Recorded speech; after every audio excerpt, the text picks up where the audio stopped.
यूं तो भारतवर्ष में बैसाखी महीने को नए साल के त्योहार के रूप में मनाया जाता है। 2024 में ये आज यानी कि 13 अप्रैल को मनाई जा रही है। फसलें कटती हैं और किसान अपनी कड़ी मेहनत के बाद हर्षोल्लास के साथ कुछ आराम पा लेते हैं। इन दिनों प्रकृति भी अपनी भरपूर सुंदरता बिखेरती है। सभी खुशी के मूड में आ जाते हैं। परंतु सिखों के लिए बैसाखी खालसा सृजन दिवस के रूप में मनाया जाता है। इसी दिन गुरु गोविंद सिंह जी ने 1699 में खालसा का सृजन किया था।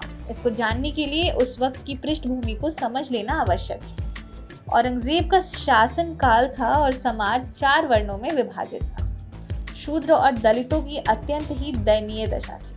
उन्हें समाज के उच्च वर्गों के आए दिन भीषण यंत्रणाएं झेलनी पड़ती थी। गुरु गोविंद सिंह जी ने देखा कि ऊंच नीच, बड़े छोटे विभिन्न धार्मिक वर्गों में बटा समाज बुरी तरह से खंडित हो चुका है। आपस के विवादों से समाज शक्ति विहीन हो गया है, जिसका भरपूर लाभ मुगल उठा रहे हैं। छोटे वर्ग के लोग बड़ों द्वारा पददलित हो रहे थे और वे दीनहीन भावना से बुरी तरह ग्रसित होकर समाज के मात्र कीड़े बनकर रह गए थे।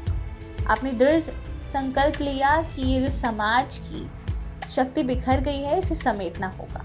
लोगों में जनशक्ति का संचार करना होगा, उनके स्वाभिमान को जगाना होगा और उनमें अदम्य उत्साह भरकर गीदड़ों में शेर की शक्ति लानी होगी। उनकी मानसिकता बदलनी होगी ताकि वो सदैव शक्ति पुंज बनाकर तुर्कों के अत्याचारों से जूझ सके और उन्हें परास्त कर सके। इसी संदर्भ में आपने उद्घोष किया। उन्होंने बैसाखी वाले दिन देश भर में फैले हुए लोगों का एक विशाल जन सम्मेलन आनंदपुर साहिब में बुलाया और उसमें एक कड़ी परीक्षा द्वारा 5 व्यक्तियों का चयन किया। इन 5 व्यक्तियों में एक खत्री, एक जाट, एक धोबी, एक कहार और एक नाई जाति का था। यह भी मात्र एक संयोग था कि इनमें एक पंजाब, एक उत्तर प्रदेश, एक गुजरात, एक उड़ीसा और एक कर्नाटक का था। विखंडित भारत को संगठित करने का यह सर्वप्रथम प्रयास था। गुरुजी ने इन्हें अमृत पान कराकर 5 प्यारे कहा और इनके नाम के साथ सिंह जोड़ दिया।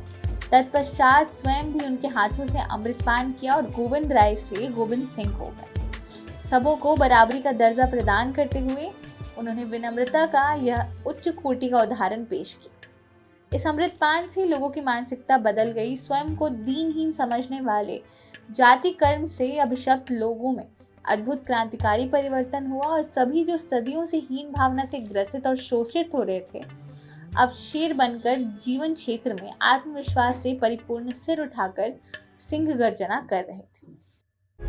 प्रभातखबर.com, विश्वास वही, रफ्तार नहीं।